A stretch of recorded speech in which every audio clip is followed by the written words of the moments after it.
Bienvenidos nuevamente a esta conexión Sin Anestesia. Como les comentaba, el día de hoy voy a estar conversando con mi colega Juan Carlos Fernández, periodista venezolano, quien está en Maracaibo, en Venezuela, y quien hoy va a conversar unos minutos con nosotros porque saludamos aquí a Changue Dávila. Estoy esperando todavía el pasaje,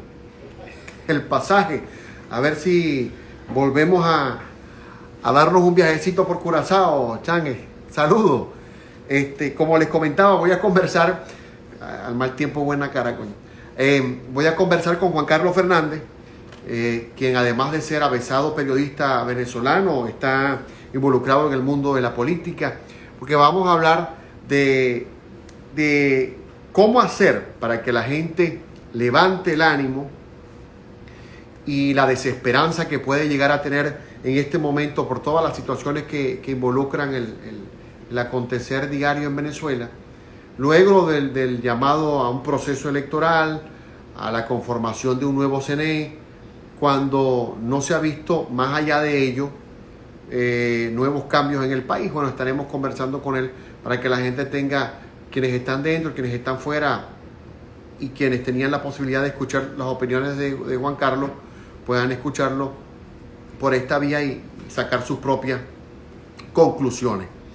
Les comentaba que hoy se supo a través de las redes sociales, especialmente a través del colega Joe González Jr., que en Estados Unidos fue aprobada la primera solicitud de TPS hecha por un venezolano, con lo cual se está haciendo un llamado a los venezolanos que aún no han hecho sus solicitudes a que lo hagan sin ningún tipo de temor y a que logren disfrutar de esta ventaja que les brinda el TPS a quienes no tienen desde el punto de vista legal un documento o algún tipo de documentación para llevar sus actividades y su trabajo en Estados Unidos.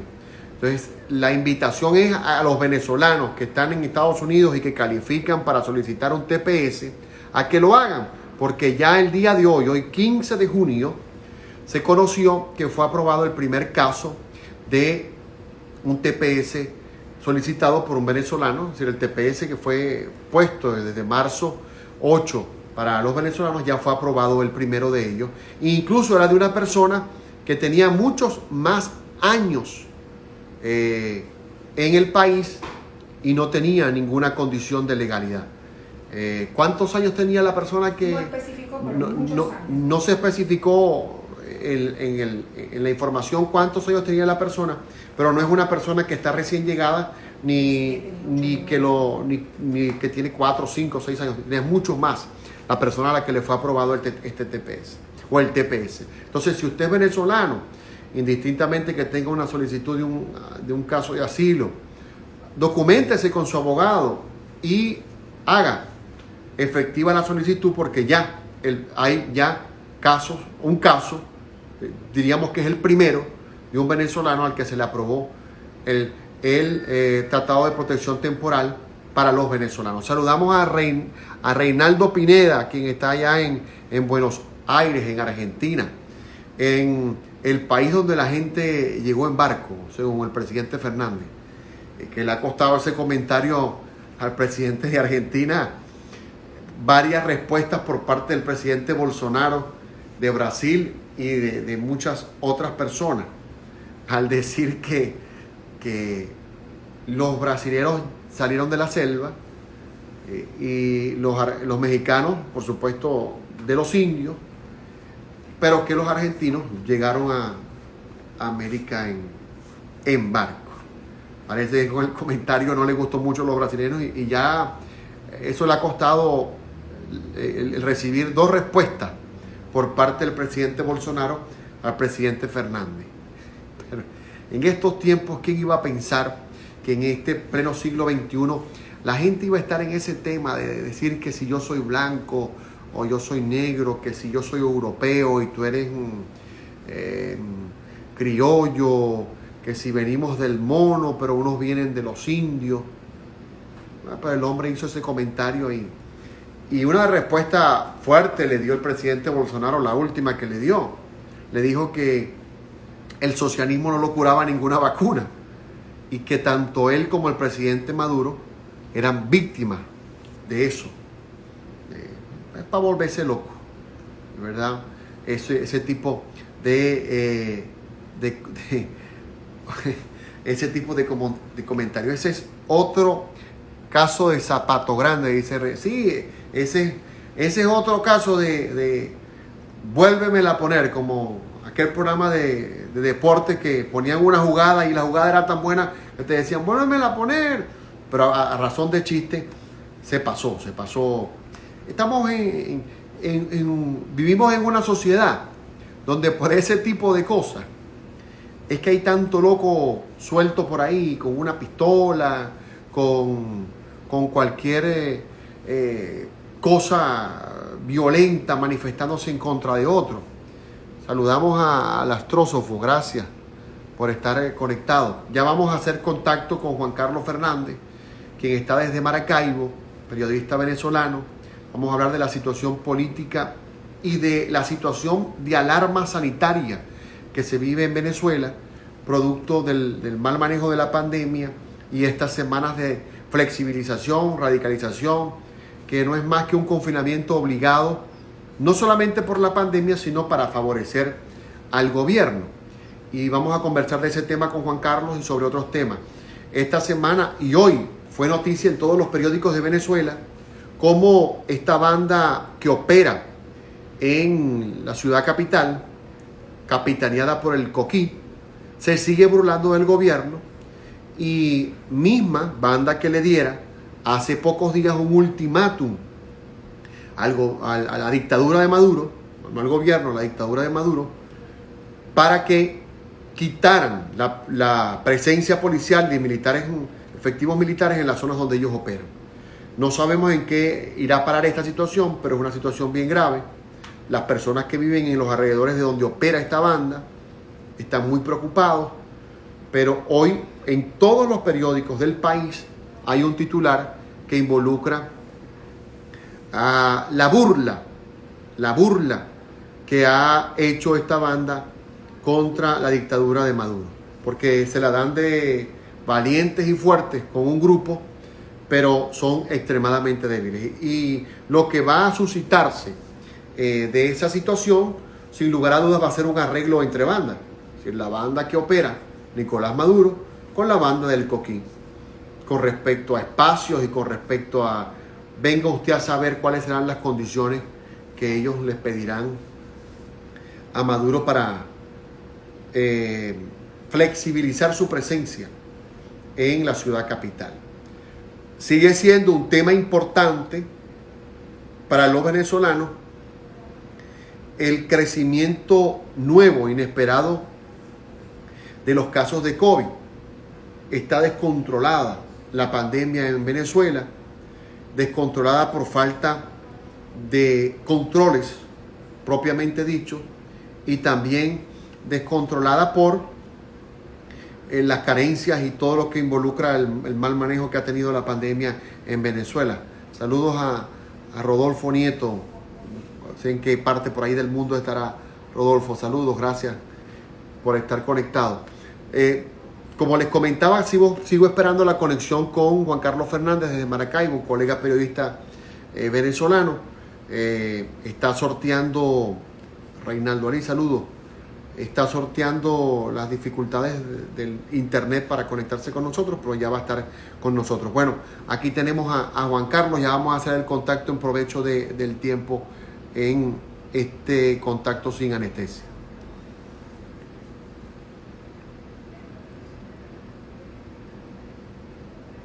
Que no tenemos aquí, vamos a hacer el contacto con Juan Carlos.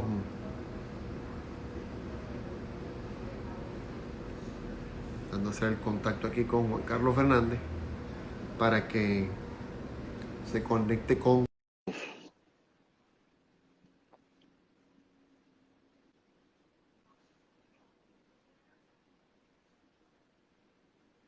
Bueno, mientras tanto saludamos a la gente que se conecta desde Maracaibo, por supuesto, a El 73, gracias, a Reinaldo Ali, también a Rodolfo Nieto, al Astrósofo, a Rey Pineda, a Changue Dávila, gracias por estar ahí conectados, y a los que se van sumando a esta conexión, gracias por estar ahí y por conectarse hoy cuando vamos a conversar en Sin Anestesia con Juan Carlos Fernández, nuestro compañero, colega periodista desde Maracaibo, sobre, por supuesto, la política y el tema que nos atañe a todos, tanto dentro como fuera de nuestro país, de nuestra Venezuela, que es la salida y la restauración de un sistema de libertades que nos permita pues volver a lo que éramos y dejamos de ser. Vamos a hacer la conexión con Juan Carlos Fernández desde Maracaibo. Adolfo, saludos Adolfo. Gracias por estar conectado.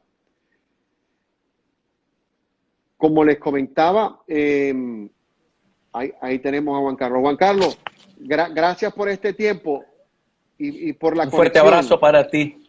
Un fuerte abrazo, mi viejo amigo, a ti y a toda tu audiencia. Gracias Juan Carlos. Por supuesto, en provecho del tiempo, quiero, además de agradecerte la deferencia de más que una entrevista, esta conversación, el poder brindarle a la gente que está afuera y que tiene tiempo sin verte, la percepción de la situación política que vivimos los venezolanos en la actualidad, ¿no? Que es bien importante, porque el que está afuera no es capaz de estar presente, aunque esté ausente de esa realidad que vivimos los venezolanos, ¿no? Mira, Germán, la situación es realmente compleja. Disculpa que estoy tratando de organizar esto acá porque acabo de llegar casi que corriendo a hacer este trabajo contigo. La situación es bastante compleja, pero el país tiene grandes fortalezas. La sociedad democrática venezolana tiene grandes fortalezas. Las encuestas hablan de que el 80% de los ciudadanos rechazan y quieren un cambio en el país. Eso es un capital político gigantesco. No es lo mismo, por ejemplo, que ha pasado en Cuba.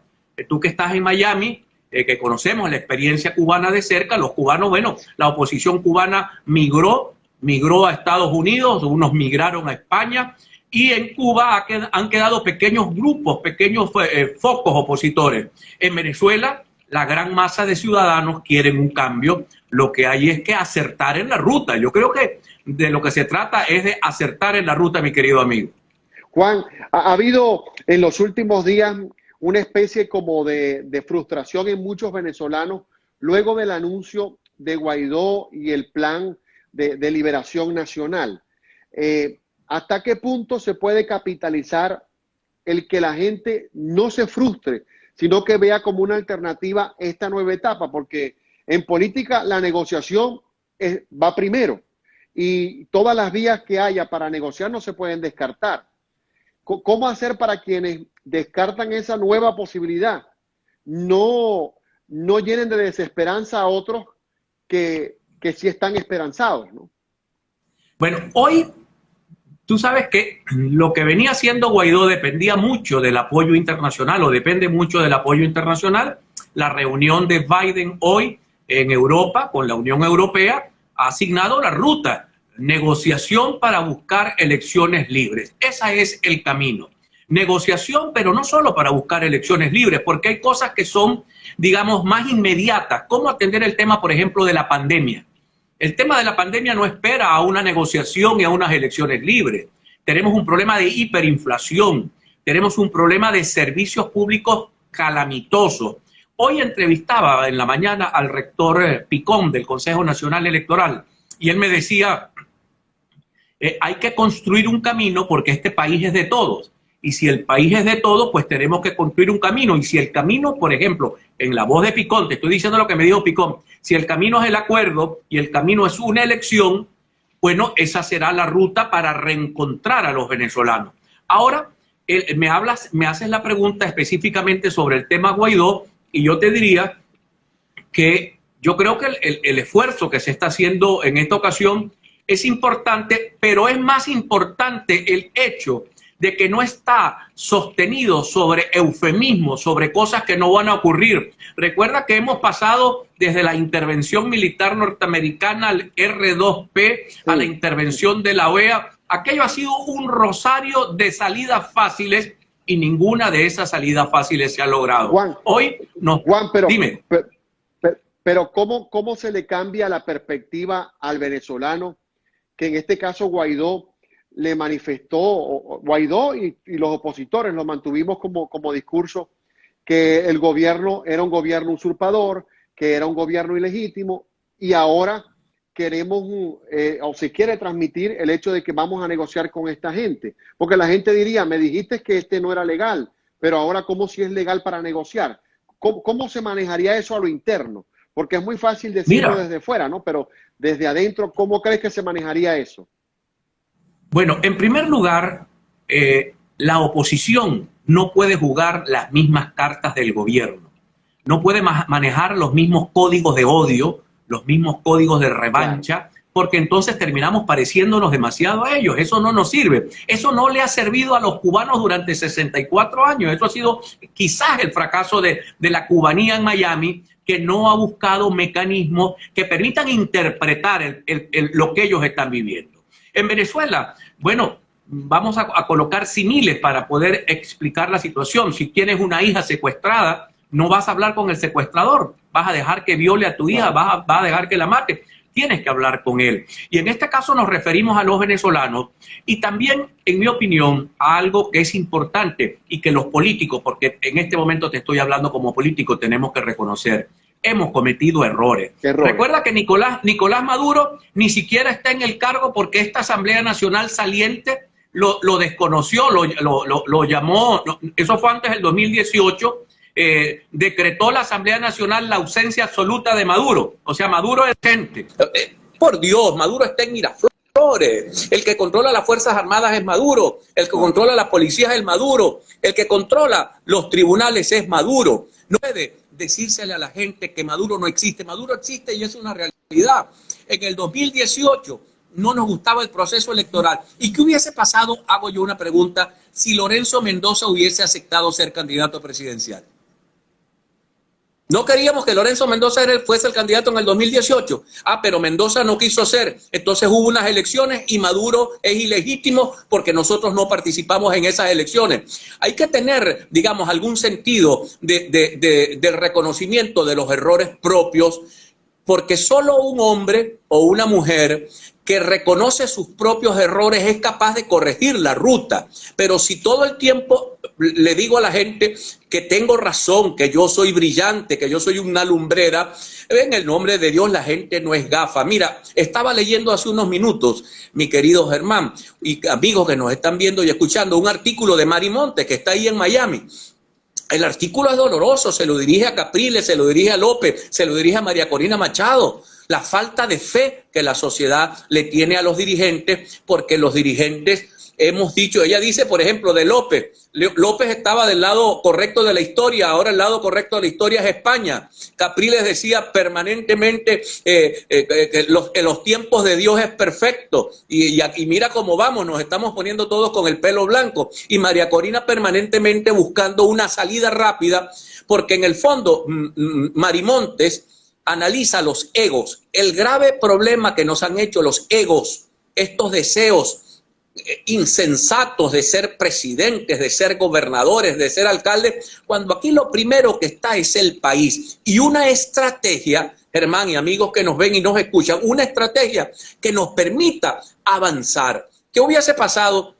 Nosotros ganamos las elecciones en el 2015, 112 diputados, y el 2016, el 10 de enero, en vez de decirle a Maduro, vamos a la siguiente elección y te vamos a derrotar, ¿qué le dije? ¿Qué le dijo Ramos Ayud? Mira, Maduro, en 6 meses te vamos a echar del poder. ¿Qué hizo Maduro? En 6 meses, en 3 meses neutralizó la Asamblea Nacional. La Constitución no dice por ningún lado que la Asamblea Nacional puede echar del poder a un presidente porque le dio la gana. Tiene que probarle delitos como se le probaron en todo caso a Pérez. Entonces hemos sido demasiado, hemos perdido el capital político inmenso que teníamos en el 2015, en el 2016, lo votamos todo. Nos fuimos en el 2017 para la calle. ¿Cuántos muertos tuvimos con esa muchachera peleando con escuditos de cartón contra hombres armados y dispuestos a asesinar? Después, cuando nos derrotan en la calle, nos vamos al diálogo. Después del diálogo, el diálogo no funciona, nos vamos a las elecciones de gobernador y evidentemente salimos con apenas 5 gobernadores, 4 y la de Guanipa, que no quiso finalmente ser gobernador del estado. Y luego nos vamos a las de alcalde y llamamos a la abstención. Eso tiene que provocar una inmensa indigestión en la gente. Eso indigestó al venezolano y llegó la hora de atemperarnos, de buscar con sentido común rutas que nos permitan realmente avanzar, convertir ese 80% en éxitos y no fracasos. Para eso se requiere no solamente talento, se requiere paciencia, se requiere poder avanzar poco a poco, porque como dice por allí Jesús Ejía, este elefante hay que comérselo a pedazos porque no estamos en capacidad de comernos el elefante de un solo golpe. Esta mañana un avesado periodista en la Florida, que tú conoces, Rodríguez Tejera, hacía un comentario y decía que en el caso... Te escucho, Germán, muy bajo. Esta mañana, en el caso venezolano, no sé si ya mejoró el audio ahí, en el caso venezolano, el periodista Rodríguez Tejera, que de seguro tú también lo conoces, decía esta mañana que la situación venezolana, los responsables mayoritarios de la situación venezolana éramos los venezolanos. Y yo estoy totalmente de acuerdo con eso. Yo no estuve nunca de acuerdo con aquellos mensajes que muchos colegas desde aquí de Miami comenzaron a promover de que el presidente Trump estaba moviendo una invasión y que ya los barcos iban para Venezuela, porque lo que se hizo con ellos fue engañar a la gente que está luchando allá adentro. Y ahora que tú haces referencia al artículo de Marimontes, yo creo que a veces hay que tener guante de seda con ese tipo de comentarios, porque terminas de defraudar el ánimo y el esfuerzo de la gente que está ahí dentro del país, luchando, que no es menos valioso que el que está afuera, pero es gente que está ahí dentro de la boca del dragón, ¿no? Dentro de la bestia. Sí, no puedo dejarte de mencionar a ti y a los amigos que nos están viendo que el señor expresidente de los Estados Unidos, Donald Trump, contribuyó tremendamente con generar una ficción, generar una cosa que no existía, que solo le permitía a él ganar el voto latino de la Florida. Eso finalmente fue lo único que ocurrió. Trump habló y habló y habló y finalmente nada pasó hasta que él mismo tuvo que reconocer que Maduro era un hueso duro de roer y que había que negociar con Maduro. O sea, fíjate tú, nos llevó al extremo casi de pensar que estábamos rodeados por las fuerzas del Comando Sur, por la flota occidental de los Estados Unidos. Y todo eso era falso, todo eso fue una mentira. Fue crearle esperanzas a un pueblo, hermano, que yo... Bueno, ustedes saben la realidad que vivimos los que estamos en Venezuela, pero yo también sé la realidad que viven ustedes, los que pasan el día montados en un carro de Uber, o los que trabajan de mecánicos, o los que trabajan de obrero de la construcción, que unos son economistas, otros son abogados, otros son ingenieros, y no se formaron para eso, y han tenido que ir a Estados Unidos a jalar escardilla duro para poder levantar a sus hijos y a su familia. Entonces estamos sufriendo, los que están allá y los que estamos acá, estamos sufriendo de esta grave crisis. Entonces, ¿qué tenemos que hacer? Tratar de ver como si fuésemos uno solo, un mecanismo, una salida. Hoy no, lo propuse el año pasado. El año pasado yo dije, hay que retomar la ruta electoral, hay que impedir que perdamos la Asamblea Nacional. Ahora propongo que hay que ir a la ruta electoral. Si somos el 80% y ellos son el 20%, podríamos hablar, si son 25 o 24 gobernaciones, podríamos hablar de 18, 17 gobernaciones, 325 alcaldes. ¿Cuántos podemos ganar? 300, 200 alcaldes. Eso generaría un músculo, una expectativa, nos daría espacios en todo el país para seguir avanzando. Yo no estoy hablando incluso de gestión pública, porque el país está arruinado, el país tiene muchos problemas, tiene una hiperinflación que el dinero lo vuelve sal y agua, pero sí el músculo, fortalecer y prepararnos para el revocatorio o prepararnos para la siguiente elección presidencial. Juan, pero qué garantía hay de que se logren las gobernaciones, se logren los espacios y que el gobierno respete eso? Porque, como tú lo mencionabas, hace unos años hubo gobernaciones que se hicieron que se lograron por parte de la oposición y el gobierno puso gobernadores paralelos. Ahora, ¿qué condiciones hay para que eso no ocurra? Bueno, por lo menos hay un CNE donde hay miembros de la oposición formando parte de él, pero ¿qué otras garantías hay de que se respete la decisión de la gente al momento de ir a votar? Mira, en primer lugar debo decir que Maduro no es el presidente de Finlandia.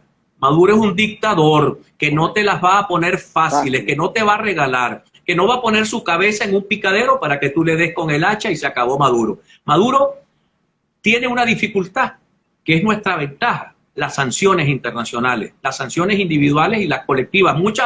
Con muchas de las colectivas yo estoy en desacuerdo, pero en el fondo Maduro se ha visto obligado a negociar y está desesperado buscando una negociación, y los gringos le han dicho: negocien con la oposición, con nosotros no, nosotros mantenemos las sanciones hasta que ustedes negocien con la oposición. Bueno, ahí está un camino para avanzar, para conquistar condiciones. Ahora, tenemos 2 rectores en el Consejo Nacional Electoral. En este momento, por ejemplo, estamos inscribiendo gente en 1000 centros de inscripción de todo el país. Antes teníamos solo 24 centros de inscripción. Hemos avanzado. Hoy se hizo la auditoría general, o se comenzó a hacer la auditoría general. También se le invitó a las organizaciones no gubernamentales, a la OEA, a las Naciones Unidas, al Grupo de Lima, al Grupo de la Unión Europea, que asistieran. El término que se utilizó en las cartas es que vengan de veedores electorales, no es acompañante. Veedores es lo más cercano a observadores que hay, para que ellos puedan estar en el país y observar la votación. Pero además, si yo puedo tener testigos en todas las mesas y auditar el 53% de las mesas, y tengo testigos y tengo actas en mano y puedo auditar, es bastante difícil que se roben la elección. Y si se roban la elección es un escándalo gigantesco lo que se haría en el mundo. Pero además me hiciste otra pregunta: los protectores. Yo prefiero que el Maduro tenga la necesidad de nombrar 300 protectores a que no tenga necesidad de nada, porque sencillamente nosotros decidimos echar tierrita y no jugar. Entonces el tipo, ¿para qué va a nombrar protectores si tiene gobernadores y tiene alcaldes y tiene diputados legislativos y tiene concejales? ¿Tú no ves el error gigantesco que hicimos abandonando la Asamblea Nacional el año pasado? ¿Qué ha significado eso? Que la oposición democrática, bueno, ahí hay 32 diputados, unos son de oposición, otros son alacranes, pero eso quedó reducido al mínimo, porque quedarse cruzados de brazos, pretendiendo que pase frente a tu casa el cadáver de tu enemigo, eso es imposible. La pelea hay que darla, la pelea es peleando. Voy a utilizar una frase coloquial y bastante vieja de esta tierra tuya, hermano. La pelea es peleando. Juan, hablabas de voluntad política. ¿Existe la voluntad política entre los factores de la oposición para de forma mancomunada ir tras ese objetivo? Es decir, se va a dejar a un lado, o tienes tú la percepción de que las apetencias individuales de algunos miembros de partidos como Voluntad Popular o como Alianza Bravo Pueblo se van a dejar a un lado para de forma monolítica ir por el objetivo que es ocupar los espacios que se han perdido? Mira, basta ver las encuestas. Los partidos democráticos en este momento no superan el 10% de la confianza de la población. Eso significa que tienen que hacer un esfuerzo por recuperar la confianza.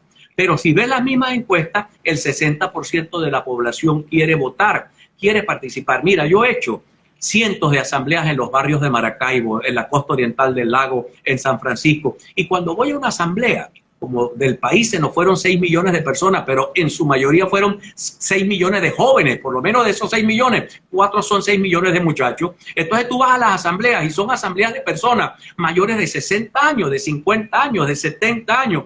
Y yo los veo y les digo, estos, ninguno puede ir a la guerra, pero todos pueden votar un domingo y defender el voto y preparar el café y preparar el arroz con pollo y organizar a sus vecinos de la cuadra. O sea, yo creo que la oposición... Si hay un término también que tiene que ver con las bolas criollas en Venezuela. Si pela ese boche, bueno, ese 10% se puede convertir en 5% y puede terminar desaparecida y surgirán nuevos liderazgos distintos. Yo no creo que se vayan a suicidar en primavera. Yo veo a los adecos en las calles del país, veo a la gente de Primero Justicia haciendo reuniones, organizaciones, a los del Nuevo Tiempo, quizás a los de Voluntad, como les ha tocado a ellos por ser Guaidó de su partido, la pesada carga de la derrota ha sido más fuerte para Voluntad Popular, es un partido que está más disminuido. Y veo a los otros partidos pequeños también haciendo su, esto me refiero a Causa R, Encuentro Ciudadano, y veo a la mitad de sus dirigentes en los municipios y en los estados aspirando a ser gobernadores, aspirando a ser alcaldes, ser diputados, ser concejales. O sea, yo veo una esperanza y unas ganas de luchar, de arrebatarle esos espacios al régimen para convertirlos en espacios de lucha por la democracia, en espacios de lucha por reinstitucionalizar el país, que es lo que es más importante en este instante, sin dejar de atender, y aquí no quiero dejarlo de lado, Germán, la terrible, digamos, crisis multisistémica que tiene Venezuela, que eso no va a esperar a que Maduro se vaya, eso no va a esperar a la elección del 2000, o sea, eso hay que atenderlo desde ya, hay que ver el modo, si Guaidó maneja Citgo y Citgo produce gasolina, bueno, habrá que haber un acuerdo político, que nos levanten la sanción al gasoil, que nos está pegando durísimo con el traslado de los productos agropecuarios, todos los tractores trabajan con gasoil, ¿cómo sembramos la tierra si no tenemos gasoil? Digamos, hay cosas que hacer de lado y lado, y vuelvo a la palabra que me dijo esta mañana el rector Picón, el país es de todos.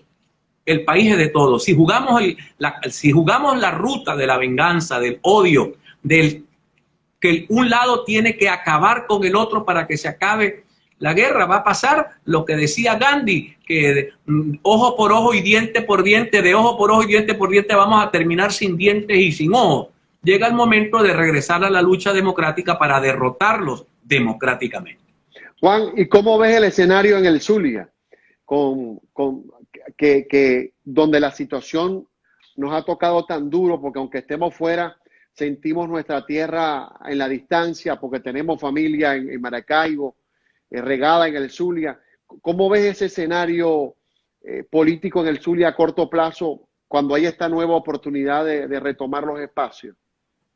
Mira, aquí escribe Nerio Andrade, aquí un exterminio en el Zulia con los servicios públicos. Y yo estoy de acuerdo con él. Aquí hay un exterminio. Maracaibo es una ciudad arrasada, es una ciudad que no tiene nada que ver con la ciudad que tú dejaste cuando saliste de acá, mi querido hermano. La ciudad está muy destruida, los negocios, muchos negocios arruinados. Más bien yo siento, cada vez que abren un negocio nuevo, yo siento que hay un héroe ahí, un empresario que es capaz, chico, de montar su negocio en medio de esta crisis casi pavorosa. Yo los veo que le ponen transporte a sus trabajadores para poderlos llevar porque no hay transporte. En estos días visité un supermercado de un amigo y les compró bicicletas a sus empleados para que fueran y vinieran en bicicleta porque no hay transporte público. Les pagan $100, $150, $130. Están haciendo el mejor esfuerzo por mantener la poca economía del Zulia pujante, digamos, todavía en movimiento. Entonces,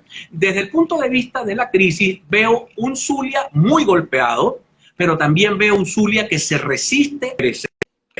Y ahora voy a la política. Las encuestas todas dan, en este caso, a una ventaja de más de 10. Hay encuestas que dan hasta 22 puntos al candidato que aventaja en el estado Zulia por la oposición. Eso, ¿quién es el candidato? El candidato es Manuel Rosales, el que aparece en primer lugar en todas las encuestas que yo he visto. Aparece en segundo lugar Juan Pablo Guanipa. Luego muy por detrás aparece Pablo Pérez, Eliseo Fermín, pero bastante atrás, Mazuco. Pero los dos candidatos que, digamos, que acumulan la mayor cantidad de expectativas favorables son Rosales con mucha ventaja y Guanipa que se mantiene. O sea que necesitamos que Guanipa y Rosales se pongan de acuerdo en el Zulia para ir todos unidos en una sola dirección a rescatar esa gobernación. ¿Y la alcaldía? ¿Quién suena para la alcaldía? Mira, en la alcaldía, las alcaldías no, porque tú sabes que somos 18 alcaldías, pero la alcaldía más importante, Sí, las alcaldías de San Francisco suena Gustavo Fernández, Julio Montoya. En La Rita, Alenis Guerrero debe volver a ganar su alcaldía. En Cabimas no tengo el panorama claro porque allí Hernán Alemán se murió, falleció, y también ese caudillismo de Germán, de Hernán Alemán, no permitió que surgieran nuevos liderazgos en Cabimas, y eso nos tiene con algunas dificultades. Deberíamos ganar Machiques de Perijá, deberíamos ganar La Villa, Jesús Enrique Lozada debe ganarse. Hay municipios que vamos a perder porque allí son municipios que dependen mucho de la ayuda pública, dependen mucho del control del Estado. Por ejemplo, Páez es un municipio difícil, el municipio Mara es un municipio difícil, Jesús María Semprún. La Cañada de Urdaneta se gana. Si vamos unidos, no hay ninguna posibilidad de que gane la Cañada de Urdaneta. La Cañada de Urdaneta, la vieras, un verdadero desierto, se ha convertido la Cañada de Urdaneta, un verdadero desierto, bandas armadas de fascinerosos que acorralan al pueblo de la Cañada, al pueblo de La Rita, al pueblo de Miranda y al pueblo de Lozada, que son los 4 municipios que más sufren de la delincuencia organizada, amén de Machiques, Semprún y Catatumbo y Colón, que sufren por la presencia de la guerrilla colombiana, que es muy fuerte allí. Pero vamos a ganar Sucre, vamos a ganar Colón, lo vamos a ganar. Vamos a ganar Lagunilla, vamos a ganar Simón Bolívar, Baral debe ganarse, el municipio de al lado todavía no tengo las cosas claras. Miranda debe ganar yo veo como ganador a Pancho Farías por la oposición, pero tienen que ponerse de acuerdo y apoyar todos a Pancho Farías. En Maracaibo, hasta este momento, las encuestas por la oposición las encabeza este servidor, Juan Carlos Fernández. Yo he puesto mi nombre para buscar un camino que nos permita unificarnos a todos alrededor de un solo candidato. Hay que buscar un método. Yo creo que el método lógico es el método de las encuestas, porque las encuestas tienen una ventaja. Primero, las encuestas investigan lo que piensa la población en general. No es una primaria donde solo participan los dirigentes de los partidos, porque tú puedes ganar una primaria, pero perder la elección general, porque sencillamente moviste a tus 40 militantes o a tus 4.000 militantes y con eso ganaste una primaria. Una encuesta nos dice más lo que piensa la población y podríamos tener entonces candidatos, y yo creo que hay que hacerlo en cada municipio, en cada estado del país, y para escoger concejales y diputados regionales igual, hacer encuestas y que sea el pueblo quien decida sus candidatos. Yo creo que ese mecanismo es sano, es limpio, no crea fricciones, no crea contradicciones y permite avanzar. Voy a saludar, el jefe del programa eres tú, por ahí está Héctor Villamil desde La Cañada saludando. Yo le doy un saludo a todo el pueblo de La Cañada. Yo estoy haciendo como decía Larry King, que hable el invitado, ¿no? Porque mucha gente quería escucharte y mucha gente me escribió cuando supo que ibas a conversar estos minutos conmigo. Y la idea es que también cada quien saque sus propias conclusiones. Yo también desde esta trinchera, y te quiero felicitar porque tú has sido uno de los pocos comunicadores que en Venezuela, como se manejan en la actualidad los medios, has seguido ahí, a pesar de que la inversión publicitaria se ha reducido, de que es tan difícil, que era difícil hacer comunicación porque uno vive de la publicidad, pero ahora es mucho más difícil porque esos clientes que uno podía tener ya no existen y tú te has mantenido ahí y eso es encomiable. Y sobre todo con el valor de estar luchando con gente que por cualquier cosa que tú pudieras decir en el programa, al día siguiente no tienes el programa al aire, ¿no? Y eso mucha gente a veces no lo entiende. Entonces, por eso quería que la gente escuchara tu posición. Juan. Mira, pero me tiene preocupado Nerio Andrade, que dice Juan Carlos Alcaldía y Alci a punto. Me quiere quitar el empleo. Yo no quiero irme de mi programa, Nerio. Yo necesito tener mucha comunicación porque es mi afán, es mi pasión. La gestión pública es mi pasión, pero también la comunicación, y yo creo que se pueden hacer ambas cosas sin que Alci me quite el trabajo. Juan, ¿tú crees, estamos hablando de un escenario hipotético, pero ante la situación de la pandemia, ¿tú crees que sí sea viable el llamado a elecciones a pesar de cómo va el tema de la vacunación en el país y de la situación en general de estos días de semana flexible, de semana radical? Mira, Estados Unidos hizo elecciones y todavía no había comenzado a vacunar y ustedes hicieron las elecciones. Perú acaba de hacer elecciones y apenas está comenzando a vacunar. Han hecho elecciones una cantidad de países y se toman se adecúan las normas, la separación, si se facilita todo el proceso, si se amplía el número de mesas para que la gente pueda hacer rápido y seguro su votación, lo puede hacer. No hay ninguna, digamos, al ver que todo el mundo lo hace, ¿por qué no lo vamos a poder hacer nosotros? Yo creo que lo podemos hacer absolutamente. Mira, Juan, aquí dice Oscar Cole, dice, si necesitas apoyo en las elecciones, cuenta conmigo.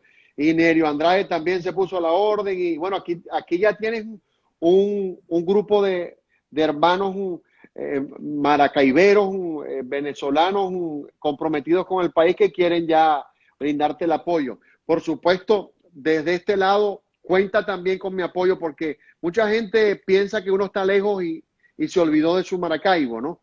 Pero estamos lejos, pero más no ausentes. A veces nos llenamos de impotencia por querer hacer cosas, pero en la distancia no puedes, ¿no? Bueno, a nosotros nos pasa como un buen amigo mío, Gustavo, cuando estaba yo viviendo en Miami, tú y yo trabajamos juntos en el Venezolano TV, y Gustavo va llegando a Miami y me invita. Vamos a comer, Juan Carlos. Y bueno, ¿y dónde vamos a comer? Al Arepaso. Bueno, y tú estás loco, tú vienes de Venezuela a comer arepas en el Arepaso. Bueno, así somos los venezolanos.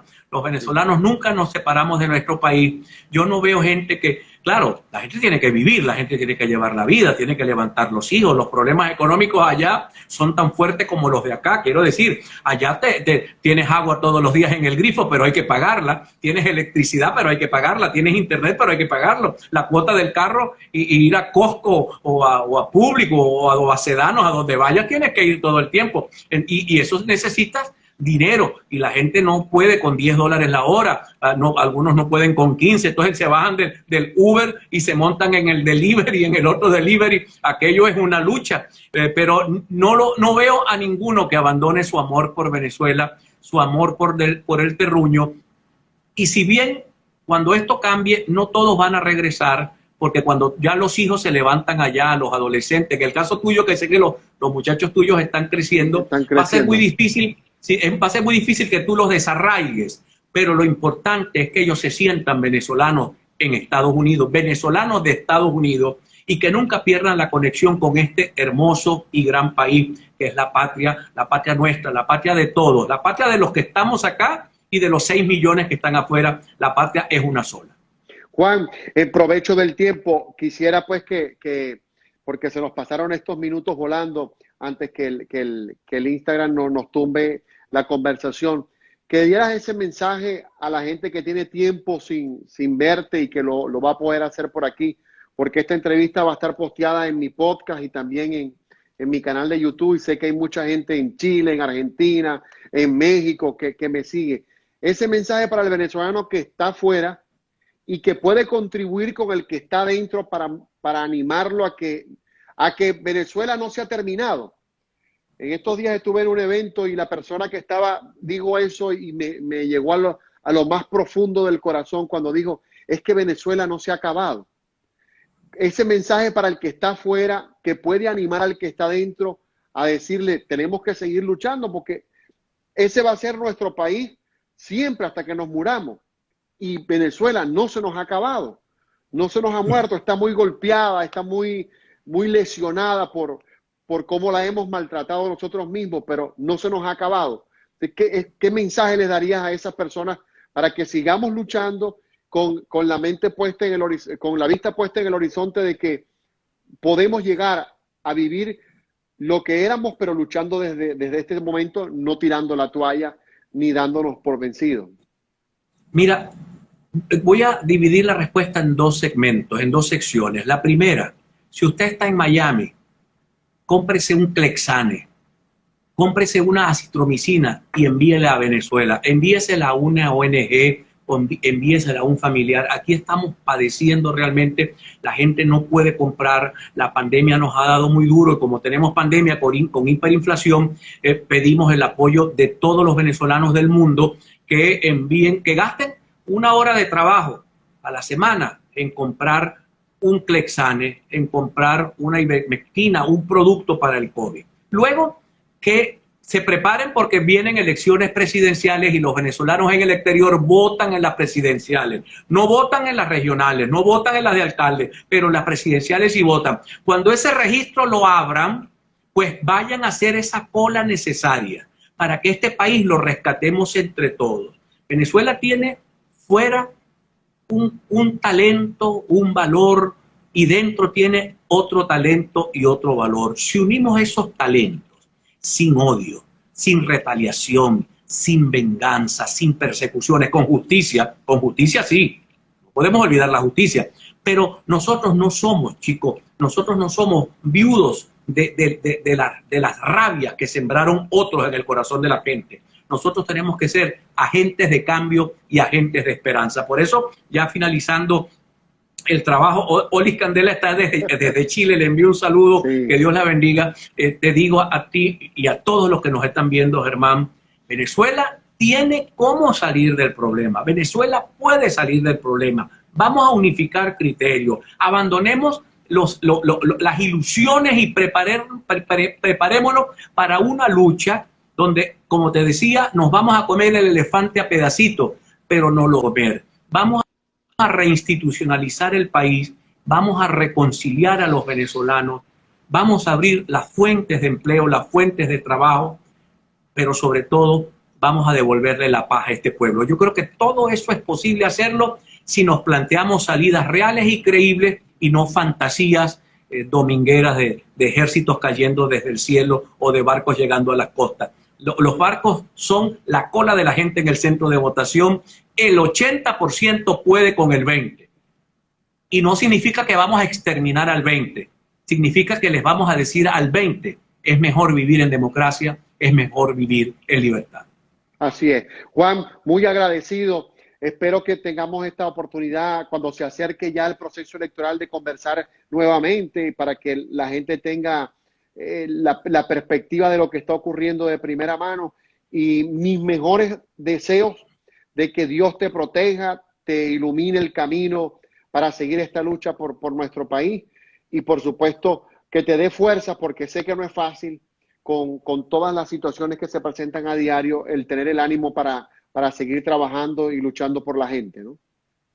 Bueno, yo me despido enviándole un abrazo a cada uno de los que nos ven, de los que nos van a ver, porque esto va a quedar posteado. Y quiero enviarte un abrazo particular a ti, Gracias. mi amigo, a tu esposa, a tus chamas. Estamos unidos de corazón. Tenemos un cordón umbilical sembrado en los llanos, sembrado en los Andes, sembrados en el centro del lago de Maracaibo, sembrados en Coro. Estamos sembrados, estamos conectados con la Venezuela que tanto queremos, y eso es lo que vamos a defender entre todos para que sea Venezuela para todos. Así es, amén. Amén. Gracias, Juan. Gracias por estos minutos. Fuerte abrazo. Un abrazo, gracias. Bueno, conversábamos con Juan Carlos Fernández, nuestro colega desde Venezuela, en Maracaibo. Gracias por el contacto con nosotros, Juan. Y bueno, esperamos pues que haya quedado para ustedes la posibilidad de sacar sus conclusiones de esta conversación que tuvimos en estos minutos con nuestro colega Juan Carlos Fernández. De más está decirles que esta entrevista quedará posteada para ustedes en mi canal de YouTube y también en mi podcast Sin Anestesia con Germán Paredes. Será hasta el próximo martes. Gracias, Juan. Un abrazo y mis mejores augurios de éxito en esta lucha por la libertad de nuestro país. Gracias. Feliz noche para todos y gracias por la compañía en esta nueva entrevista Sin Anestesia. Feliz noche.